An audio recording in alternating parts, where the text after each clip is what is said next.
Hi. ready to go? Live, not live? Fake live. Fake live. Yeah. We're fake live. Yeah. Does that camera seem a bit different? That normal angle? Did you change that? I don't know. For the 3 people that watch live, I was actually listening to another podcast talk about this tension between feeling like people see you, but recognizing that most people listen on a audio-only system. Apparently, we're not the only ones that have that tension. Yeah, it's a thing. You know, I have this tension around this particular lens that we use because I sit towards the edge of the frame and it distorts it. So I'm even heavier, more heavy set than I am. The camera puts on 40 pounds. Well, there was a shot that Teresa used for Instagram the other day, and I was like, ooh, that's close up on me. Yeah. So there you go. Large and in charge that I am. I'm going to call it lens distortion, and you can't tell me otherwise.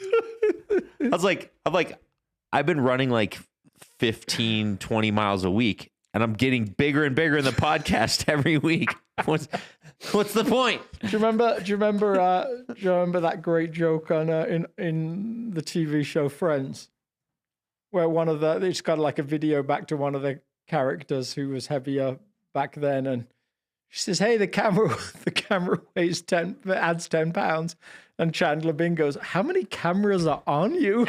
Oh man, how many cameras are? Yeah. All right. Well, now I have no justification. I'm just okay. Now you're here. Nice. There's lens distortion. How are you? You know what? I'm good. How are you? Yeah, I'm great. I'm off on an elders retreat this weekend. So. Yeah. So you're just checked out. Just here. I still got a bunch of stuff to do. I'm cooking one of the nights.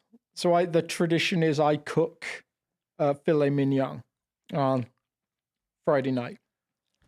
Nice. So I gotta take my sous vide. It's like either wash their feet or cook them filet mignon. Totally, and I was definitely in favor of the second one. I mean, they're probably in favor of the second one, if we're honest. So I take my sous vide down with me, and this time I'm going to take my pizza oven as well.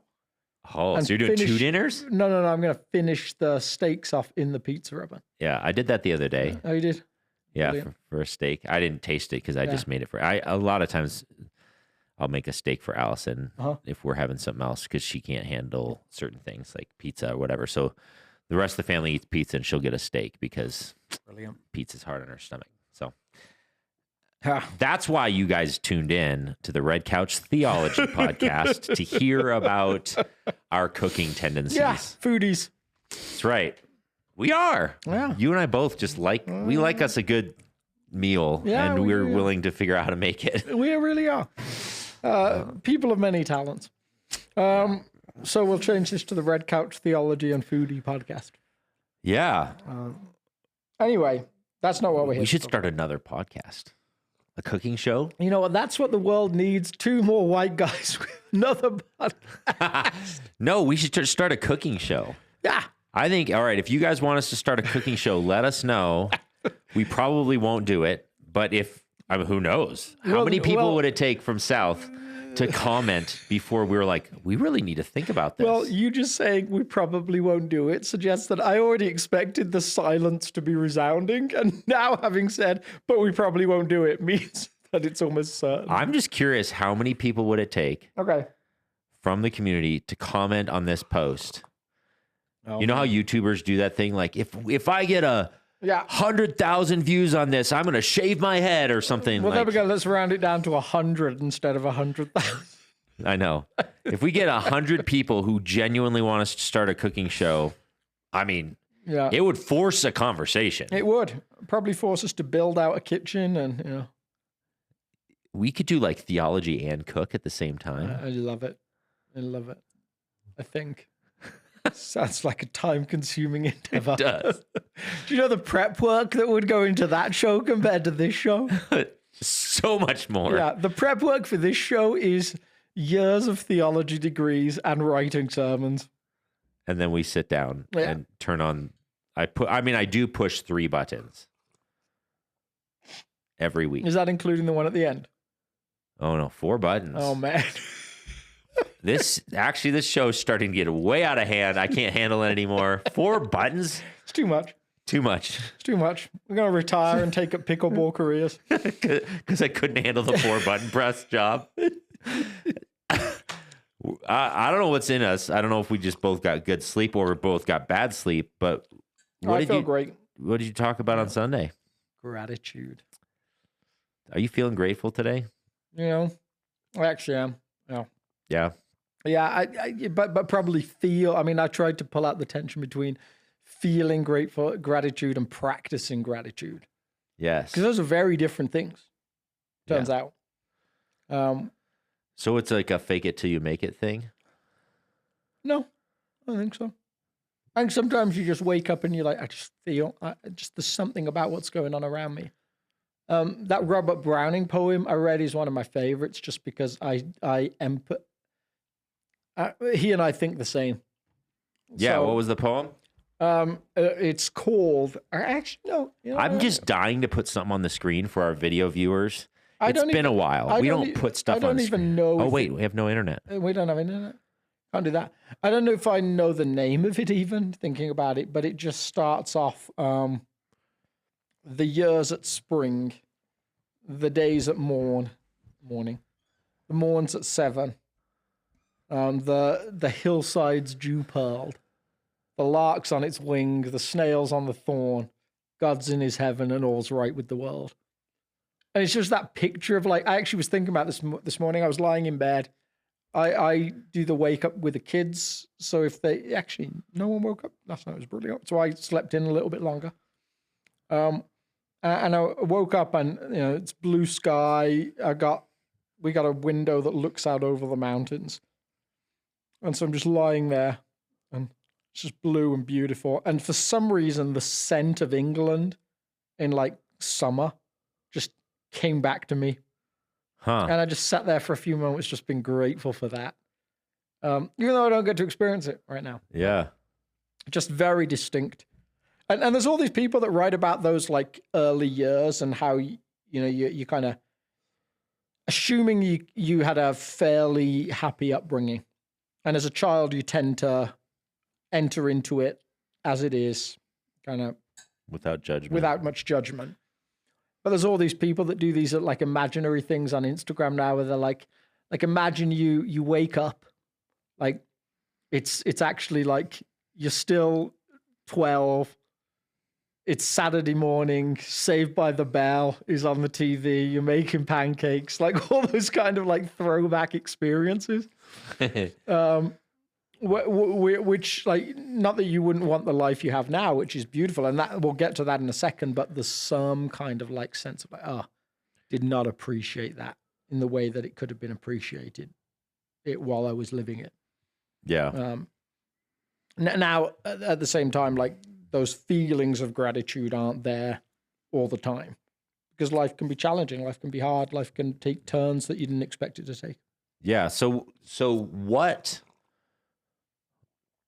spiritual condition or human condition does a spiritual practice of gratitude access that other sort of practices don't tend to access? Ask that again in a different way.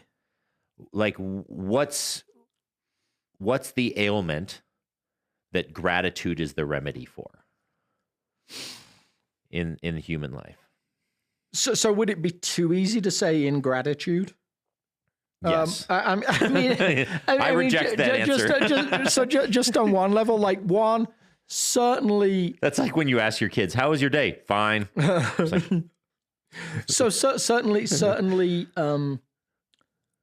certainly, comparison was one we talked about on Sunday. Yeah. Like the constant whirlwind of needing to have more than the other person, which Stephen Covey describes as like the lived equivalent of the two guys running away from the bear. Yeah. And the one guy's like, I only have to outrun you.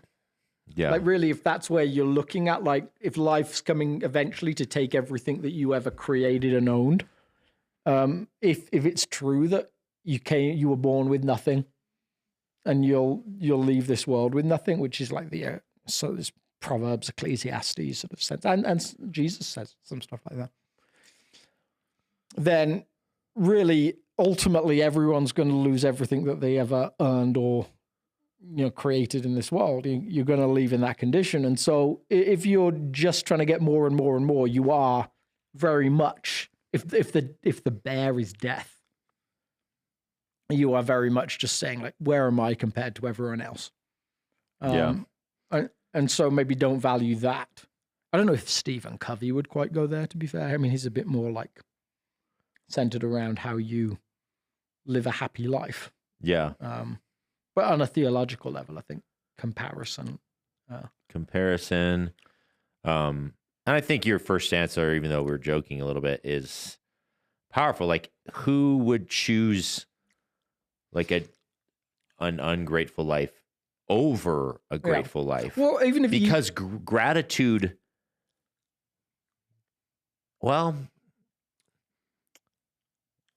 gratitude has the ability to unearth beauty, goodness, or joy in sometimes barren soil. Yeah, and before we get to the barren soil, like assuming that the soil is not barren, assuming life feels like it's growing well. Yeah. Gratitude statistically makes people happier. It builds a connection between other human beings that isn't created just by the growth of wealth. Yeah. So somewhere, like, if you take the term happiness, then instead of just ingratitude, which is a definite cop-out, I do think there is this assumption we would like to be happy as much as possible. That's written in the American documents, right? The life, liberty, and the pursuit of happiness. Yeah. So assuming happiness is somewhat worthwhile, gratitude is going to make you happier. Happiness doesn't just come from more possessions. Man, if there's one thing we almost know for certain, it's that after a point, possessions don't make you happy. Because the rich people around us are some of the least happy people that you're going to come across. Yeah. It takes a very, very special person to have a lot of wealth and be happy. Yeah. So it reminds me of this passage where Paul writes, "I've learned to be content in all things, in plenty and much." I think you could make an argument from other texts that talk about gratitude that one of the tools that Paul used to learn to be content in all circumstances has got to be gratitude. Sure. Yeah. Like, he doesn't say it explicitly necessarily in that text, but that's got to be one of the tools. Like, if you want to be content in your life, you have to start noticing some of the good stuff. Well, and I think we can. I mean, that assuming Paul's thinking like a Jewish person, is thinking like with a Hebraic mindset. When he says give thanks in all things, the word's similar enough that he's really saying show gratitude in all things. Yeah. So be grateful in all things. So I think that's fair. I think that's probably a spiritual practice that, you say, oh, the end result is that he learned how to be content in all things. Well, how do you learn how to be content in all things? Yeah. Probably gratitude is one of them, at least. And so that kind of moves to that like conversation of how do you do that when everything isn't perfect, maybe everything isn't flowing exactly as you want it to flow. Or growing as you want it to grow. I was listening to an interview with Bill Gates. Yeah. Who's now, he's like uber rich. Yeah, he started popping up recently because he just finished a book, right? Oh, did he? I read the book. I think that's why he's been showing up in the American zeitgeist again. Well, what he was talking about in this brief interview was his deep sense of loss over his marriage. Like his wife left, partly because she wasn't. There was something about someone else in the company being unfaithful to their spouse, and she felt like he wasn't honest about it or tough about it or something like that. And then there was that whole Jeffrey Epstein thing and some connection there, like going off on his jet. So in the end, it just got too convoluted with some suspicion that there were some other things happening. Now, somewhere. Let's take him as an example of, humanity. Yeah. In the midst of what retrospectively to him seems like it was a beautiful gift of being known by a person, being loved by a person, having a common story with a person. He's made some choices that have broken that relationship in order to pursue more happiness. And so now he's finding, actually, if he could have just held gratitude for what he had, he would have actually ended up in a much better place. But somewhere like a lack of gratitude, a lack of appreciation for the great gift he had of someone who loved him, someone who was partnering with him, someone who'd had kids with him, someone who knew him before he was wealthy. And now he's come out the other end of that, having lost it, saying, that's my deepest regret in life. Yeah. So somewhere his pursuit of happiness actually cost him true happiness. And gratitude would probably have got him there. So every marriage, every marriage is going to have places where you're like, oh my goodness, like this is hard work. I was actually except ours, of course. Yeah. Are we married? I don't know. We're work married. No, I mean like our marriages. I was joking. We are work married, maybe. I was. Wow, this podcast went way different than I expected. Everyone's like, well, like we trust these guys. And wait, what are they talking about? They're married? So I was FaceTiming with Carolyn Schmidt yesterday. Yeah. And I asked her, we were just talking like just different things about life. And I said to her, what would you say was the hardest year for you and Phil when you were married? And she said she threw out the 7th year. And I don't know, like, I've heard that actually statistically for Christians, it's more like the 15th year, which is what I'm in right now. It doesn't feel like the hardest year, but, just statistically, that's what it is. So there's times in those things where you're like, oh my goodness, this is hard. There's times in raising kids where that's hard. There's times in volunteering in a church where that's hard. Times in a career where that's hard. I actually had a mantra that I started to say when I was awake early with the kids, when they were just asking for everything and we were just like, felt like you were firefighting early in the morning without enough sleep. And I would start to say to myself, this is the life you chose. This is the life you wanted. So it was the life I wanted. It still is the life I want. It's the life I want for the rest of my life. That doesn't mean there won't be moments where I'm like, oh my goodness, this is so difficult. Someone once said about parenting, the days are long, but the years go quick. Yeah. So like actually gratitude is a practice in the midst of that says, I am so grateful for this kid and his smile and his joy. I am so grateful for this kid and her like ability to like ask constant questions. I'm so grateful, like all of these different like aspects, practicing gratitude there, I think is so important. Yeah. And it has the ability to shift the lenses and help you focus on the beauty of those moments and not let them slip by. Yeah. Because then you'll look back and you wish you could go back. You'd give anything to go back, you know? So what that works with work, like my job is crazy hard at times. It's deeply emotional. You can't shut off from it. It requires attention to multiple things at the same time. Like essentially, if there's a conversation that's important in the church, I'm probably involved in it. Yeah. And so you kind of like have to at times, as I did last night during our worship night that we've started doing on the first Wednesday of the month. I had this moment where I was like, I'm so grateful that you give me the privilege of doing what I'm doing. At the same time, that doesn't make it not hard sometimes to get up and share from your heart week after week after week after week what you think God is saying to a group of people who consider themselves experts on the subject. There's a trial to that. There's a hardship to that. Yeah. So gratitude gets you through it. Otherwise, there'll probably become moments where I'm just done with this. Yeah. Done with herding sheep, done with trying to make something beautiful appear out of different struggles.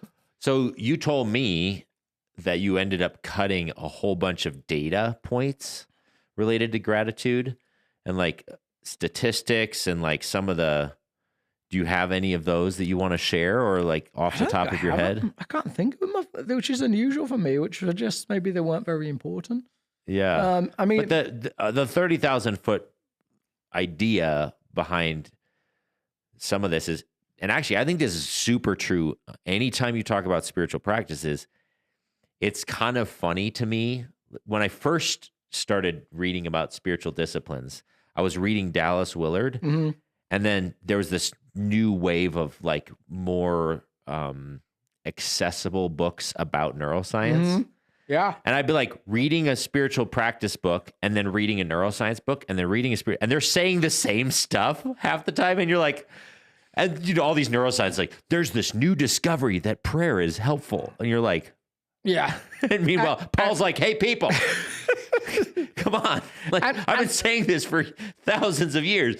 And there's some of that takes place with gratitude. Like there's this wave of like mindfulness, which you talked about on Sunday, and people doing gratitude journals. You talked about this actor that does Timothy Chalamet, that does a gratitude journal, and like all this stuff. This is not a new thing. No, like the practice of gratitude and worship and praise and all these things that the scriptures advocate for. It's not just good spirituality. It's not just good living. It's good brain science. Yeah, it's good.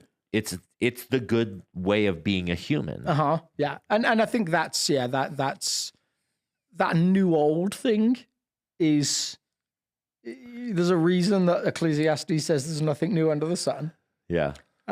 Even when you see something that people are claiming is new, you're like, well, is it that new? I'm sure there's things that occasionally we see in a different way. But someone gave me an example not long ago of like the newer old kind of like tension. It was the running shoes, like Nike brought out what was called Nike Free, like the closest thing to barefoot running. And then Vibram brought out the 5 fingers, like it's almost like a sock that goes over your foot. Yeah. And now people were running barefoot centuries ago. There's still tribes that run with like thongs of leather. Yeah. So is it new or is it old? Well, it's kind of like a both thing, right? It's like a redevelopment of a thing that people were doing years and years ago. That's what I need to do as a business model. Find something that has already been proven to work that people forgot about, and then recraft it and sell it to them. Then I don't have to come up with the actual idea. Yeah. Brilliant, genius. Right? Or you could just find an old thing and put a clock in it. That's what people love. Yeah, that's right.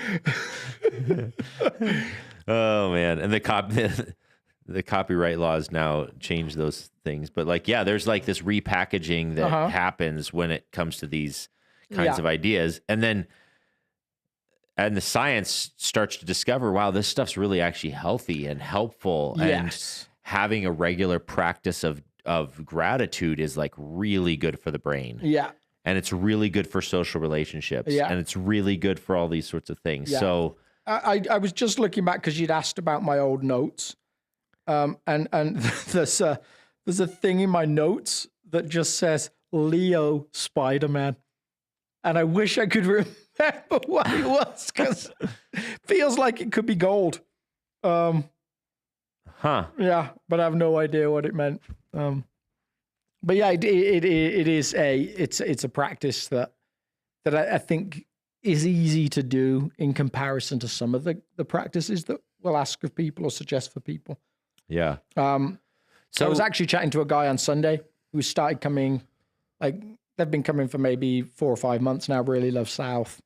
And he's like, I was actually part of this group last year where you had to write down like 20 things you were grateful for every day.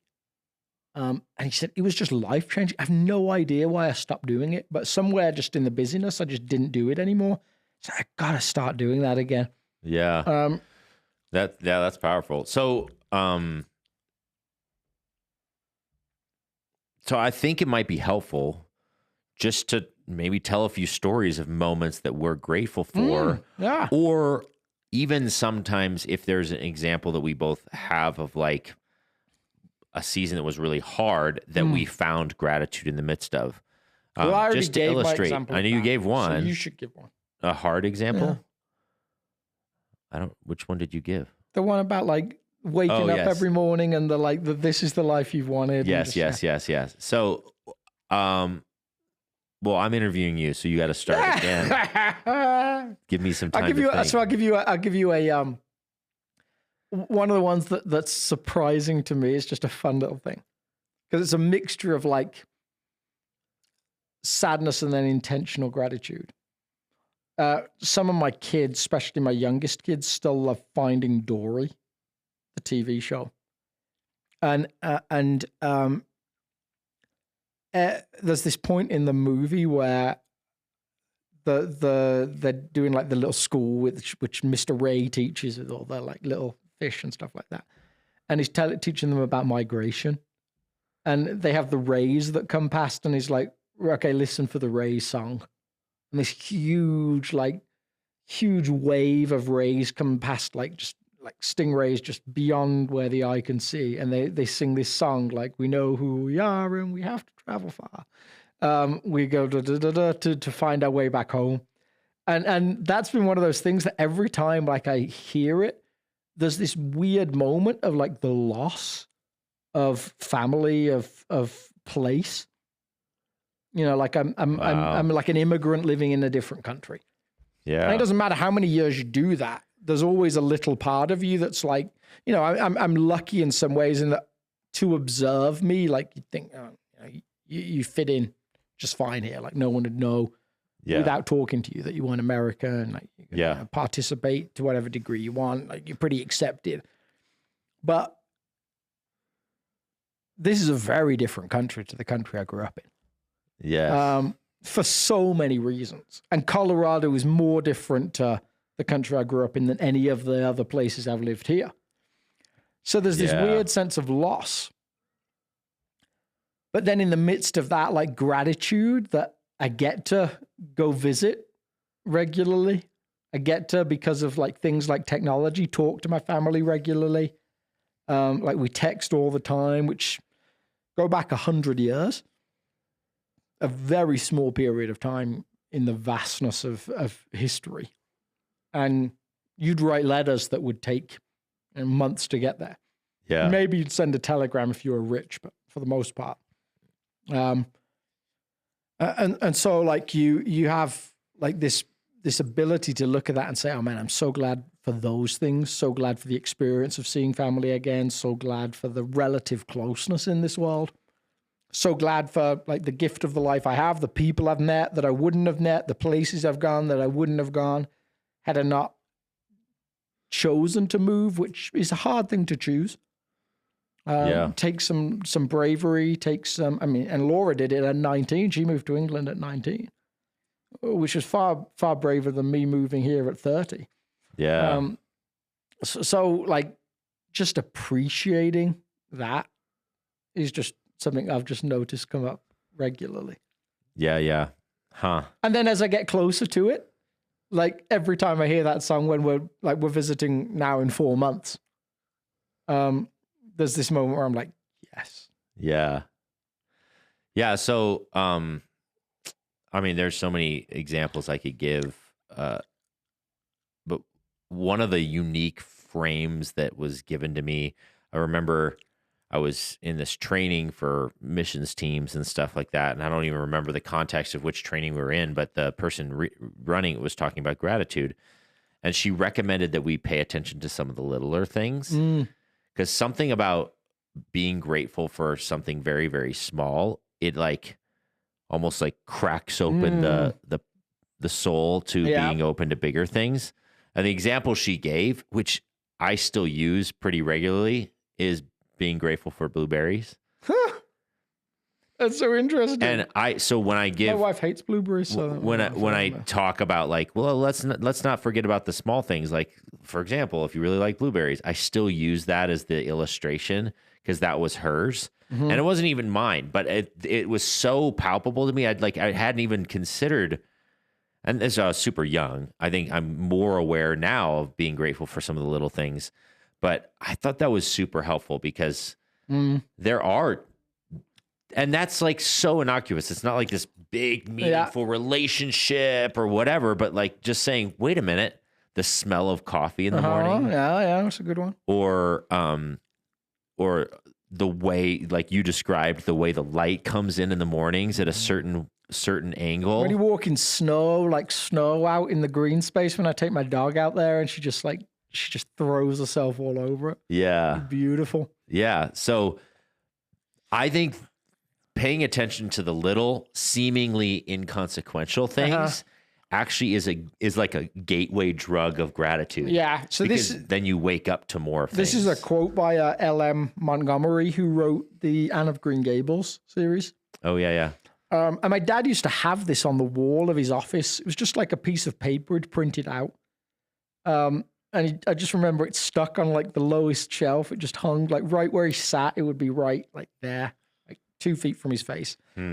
And she said, I believe the nicest and sweetest days are not those on which anything very splendid or wonderful or exciting happens, but just those that bring simple little pleasures following one after another like pearls slipping off a string. Just that just like the everydayness. J.R. Tolkien talked about like, it's no bad thing to celebrate a simple life. Yeah. Like we actually think that life's joys come in like the grand adventures. Yeah. So one of the things that I am super grateful for this season that I'm in, and I know it's going to be a season, but part of the reason is like maybe now I'm old enough, mature enough to know that it's just a season, but the age Clara's at. Oh, yeah. Great age. Allison's, so she'll occasionally work Monday mornings and Friday mornings. And so I'm watching Clara those mornings. And she works pretty early in the morning. So she's out the door before Clara's up. So I get the gift of coming in and opening the door when it's time for her to get up in the morning. And I'll do it in some playful ways. When I'm in a good space and I'm actually open-hearted enough to enjoy the process, which I'm not always, but I'll get down on my hands and knees and I'll open up the door and I'll come in and start like growling at her and stuff like I'm a puppy, or I'll like make meowing sounds, and she'll just mirror me. That's hilarious. Or I'll come in and be like a dinosaur and be like, "Grr, I'm gonna get you," and she just loves it, just loves this game, right? And then we go down the stairs, and usually I have to clean the kitchen in the mornings on those mornings, but she helps me clean the kitchen, and we turn on jazz music. Oh, I love it. And we dance, and the highlight of the whole thing, like it helps if there's this if it's a sunny day and the light just beams in the early mornings. But even on a gloomy day, there's usually some moment where she asks me to pick her up and dance with her. Aww. And she puts her head on my shoulder and like the feeling of the little baby hairs on my neck and just spinning around to jazz music. It's like, there is nothing better than this. Yeah. Leo's thing at the moment is like piggyback. Like he wants you to like swing him onto your shoulders and then run around with him, like just so happy. Yeah. Those, you're right. Those, and to stay engaged with people on that level of play is like there's a whole connection. I actually sent this friend to my quote to my friend a while back, who's a counselor. And someone said, like, one of the key markers of anxiety is a lack of playfulness. Like, because anxiety is primarily future orientated and play is entirely present moment. You can't play and worry about the future. Yeah. And if you're worrying about the future, you can't play. And it does take some like sacrifice to live in that moment. There's a guy who has an Instagram channel called Dadasaurus or something like that. Yeah. And every time his girls are now like 18. And they'll say like, as soon as they mention Dadasaurus, he has to act like a dinosaur and do what a dinosaur would do. So like there's this one episode where like it's a birthday and there's this cake on the table and one of the girls goes, "Is Dadasaurus here?" And his wife's like, no, don't do it. And he has to, like, it's part of the tradition. So he's like there, like as like a raptor, like hacking into this cake, just tearing it apart. And he like, as a wife, surely I get that. Like, I can appreciate for her how she must feel. But like, it's that he's like in the moment. Yeah. So some other things that I was like, that sort of, some of it relates. It reminded me of another thing I'm super grateful for is, in the last week, I've discovered 2 new things about my wife that I didn't really know. And one of them is how exceedingly competitive she is, and in like a comical way.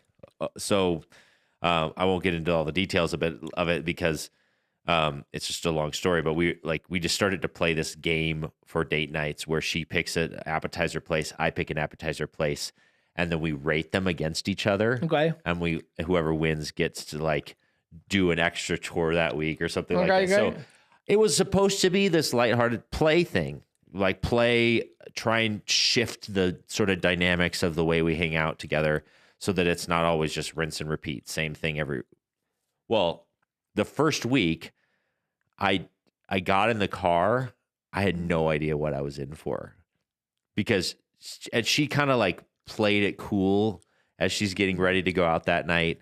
Like, it's not that big deal. But then she like got in the car and she like turns to me and she's like, "You're in trouble."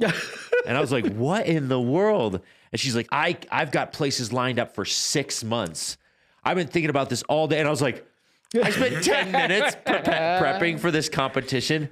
But the joy, the thing that I'm grateful for is that like, I'm not nearly as competitive in that kind of thing.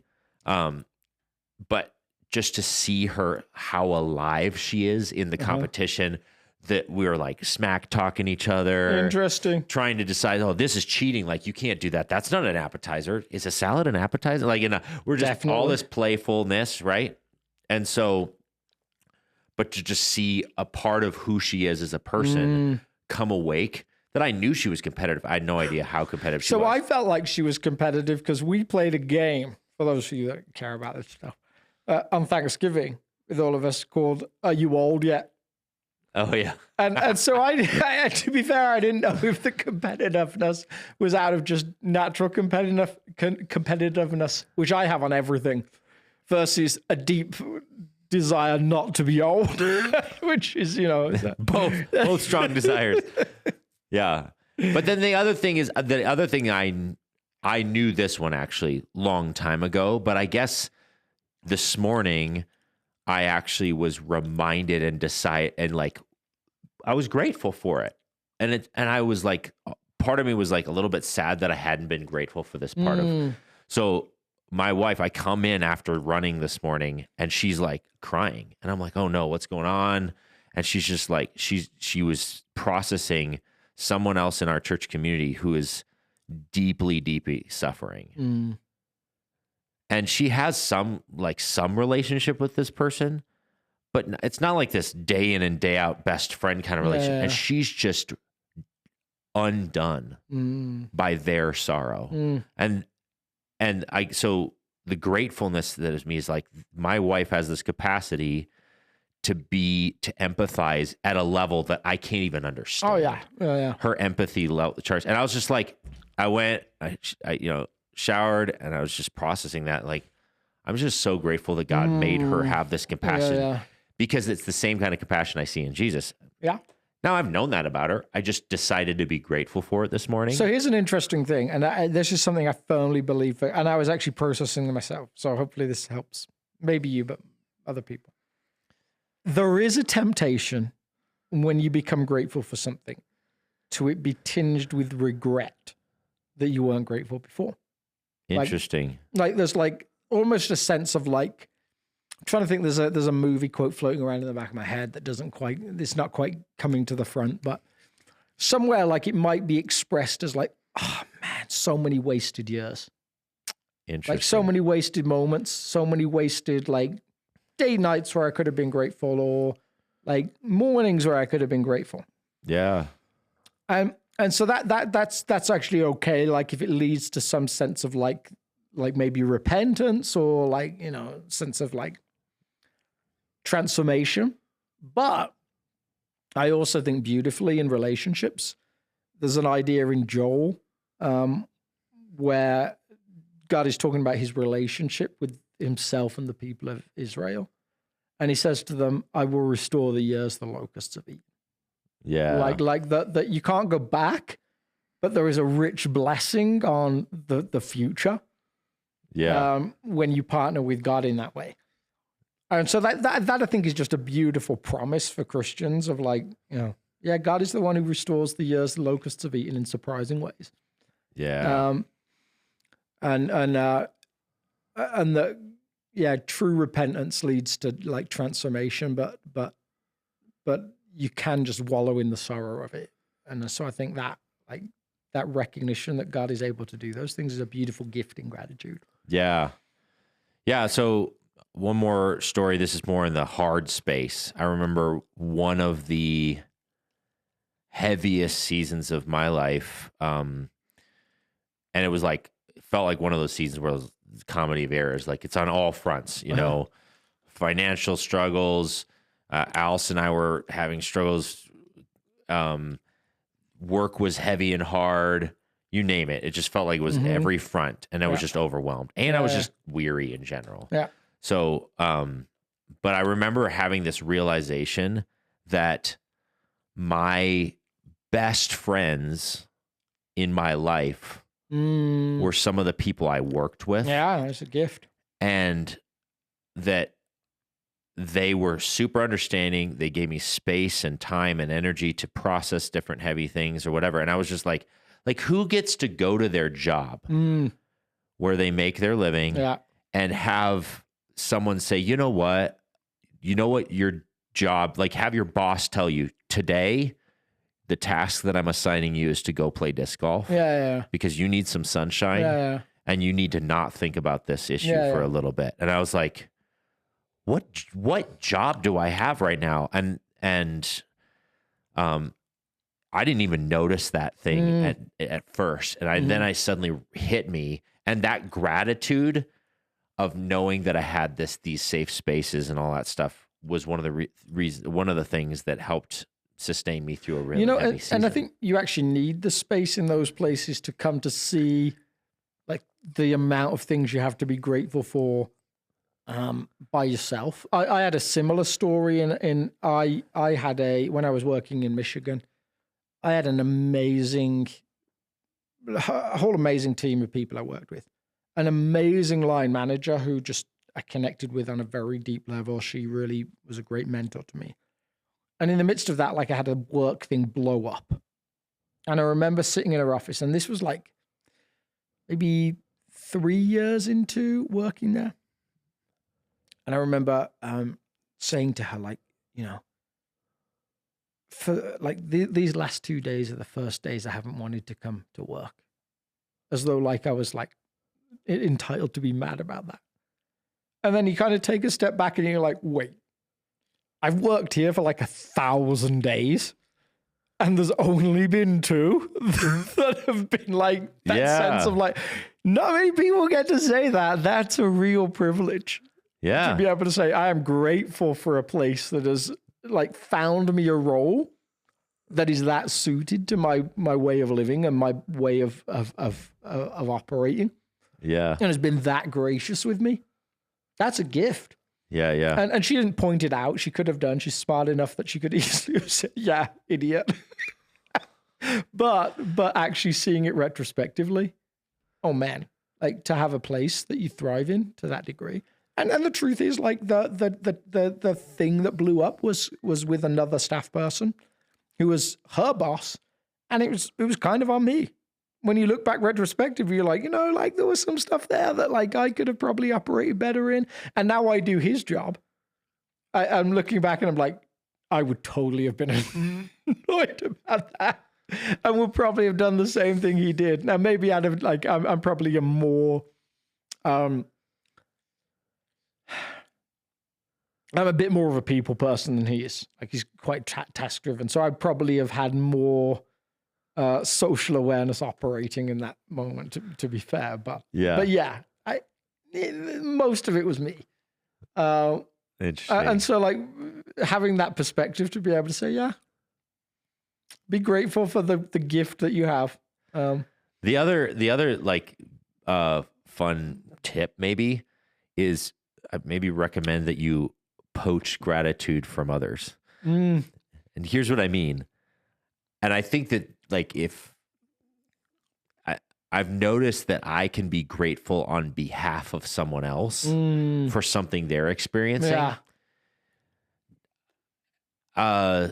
Even in like, this is actually what happens in movies when you see a beautiful moment unfold, where your soul can be filled with this like overwhelmed, or I'm moved to tears watching different shows or movies or whatever. It's this, in a good way, living vicariously through someone else's story. Yeah. And so I've noticed that you can actually find things to be grateful for in someone else. Like if you're past the small children phase and you're looking back and you see a like someone living into a story that you'd lived in the past, it can well up a joy in you. And you get to act, in many cases, you can actually appreciate, enjoy, and be grateful for their experience better than they can. Yeah, there's actually two families that we were friends with at South who are, like, they have the same birth order of kids that we had. So they have, like, girl, boy. Yeah. But they're, like, in terms of, like, parenting, they're a few years behind, like 5 or 6 years behind us. And every time I see them, I'm like, oh, man, you have it so good right now. You're in the good spot. Yeah, it is. They're all good spots. Yeah, they are. Like, and actually, like, I love, like, now I'm at a phase with, like, my girls where we're watching some movies that I loved as a teenager. Yeah. And that's a joy. I'm so excited to see them grow up and see who they're going to become. Like, I'm quite futuristic orientated, so I'm always, like, dreaming for people in that respect. Like, always interested at, like, what characteristics they show that might, like, lead to, like, them thriving in different organizations. But at the same time, like, there was a sweetness to that. I call it the Bluey phase. Yeah. Like, absolutely. And so you look and you're like, I'm so grateful for what you're experiencing right now. Yeah. So last night at the worship night, Hannah asked, just tell someone around you what you're grateful for. And then she had us, like, shout some things up. I'm holding Clara during this time, and I just whispered to her, like, what are you happy about in your life? And what are you grateful for? And she said Bluey. Of course. And so I yelled it out, and everyone kind of chuckled. Yeah, Bluey. Oh, so grateful for Bluey. I'm not joking. I'm serious. No, I'm not joking either. I love Bluey. They thought it was funny, but I'm like, no, this is deadly serious. This is serious. You don't business. understand. Yeah. Bluey has made me cry multiple times in this month. All right. So, yeah. So gratitude. We give it 2 enthusiastic thumbs up. What else do you feel like you want to share? Is there anything else for this week? So I suggested an old practice that you might repurpose for gratitude. Yeah. Called the examine. And I put up a screenshot on Sunday. It was in the notes as well. And you can find, like, there's slightly different tweaks to it. It's not like an official version. It's a Ignatian practice. And it's a slowing down to notice to begin with. Like, it's really hard at times to be aware that God is present. You get on in with life and you're just working. You're living. You're just involved with people. And actually taking the time to say, God, you are here with me right now. Yeah. It's a really special thing. Steve Cuss has this thing that he's a pastor up in Golden, and I just loved this idea that he had, that he lives his best life when 4 or 5 times a day, he just gets that sense in his chest that God is present. He loves me. Like, if you can't make time for that, that's sad. And I regularly would say I can't make time for that, and that's a loss. Yeah. So you begin by noticing, but then the second step is just being grateful. So you actually get to, now there's other steps, you can follow those, but that's the first 2 I'd just highlight here. Just notice that God is present and be grateful for all of the things. And those can be the most simple things. Yeah. And try to focus maybe on things that are not the most superficial in the end. Like, there's no reason to not focus on those things as well. But, like, ultimately, I think what you'll notice is your gratitude is greater in the end for things that really matter. Yeah. Like ultimately, if all you're grateful for is $1 million in the bank, then really your purpose is to get 2 of them and 3 of them and 4 of them and 5 of them. But gratitude for people tends to be a little deeper than that.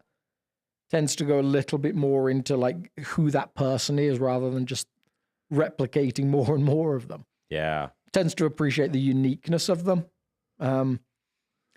So I think begin with things that just you see around you, like maybe the clothes that you get to wear, the beautiful 300 days of sunshine in Colorado, the house that you get to live in, all of those different things. Like your dog, your cat, if you decided to buy a cat, all of those things. Which, hey.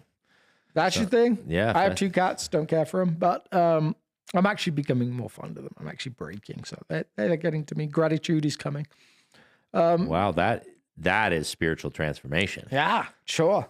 Learning to like a cat. Yeah, but then move into gratitude in hard places, in things that are more challenging, perhaps. But I think you'll notice, maybe write those down and keep a track of them. Yeah, and come back to them. And that's practicing gratitude, not just feeling gratitude. Yeah. Yep. Well, we recommend it. It's a powerful tool, and it's definitely something I need to revisit. The prayer of examine is a powerful tool that I have stepped away from for too long, but I remember seasons where that's been a very faithful friend to my soul. So easy prompts for it when you wake up first thing, if you have space there, or when you go to bed last thing at night. So maybe like first thing, don't touch your phone. Don't, as tempting as that is, don't grab your phone off the side or whatever. But actually process, like just choose to notice God is present before your phone is present. Maybe last thing at night. If neither of those work for you, and there's times in life where that can feel really like tiredness late at night, and kids crying first thing in the morning can really ruin those moments. Yep. Maybe pick a spot in the middle of the day, like set an alarm for noon or set an alarm for a time that works, and just enter into that. Awesome. Well, on that note, we're going to sign off, and I actually know where the button is because it's pre-recorded. Easy. So this pre-recorded thing has its reasons to be grateful. Yes. Actually, did you know we went live technically? The internet came back up partway through. And so we were live just randomly at some middle spot. So I went back and deleted it. But hilarious. If you're wondering why this was pre-recorded, we had no internet for a little bit there. But now we're grateful that it's back. It's back. All right. Bye, See you everyone. guys. Bye.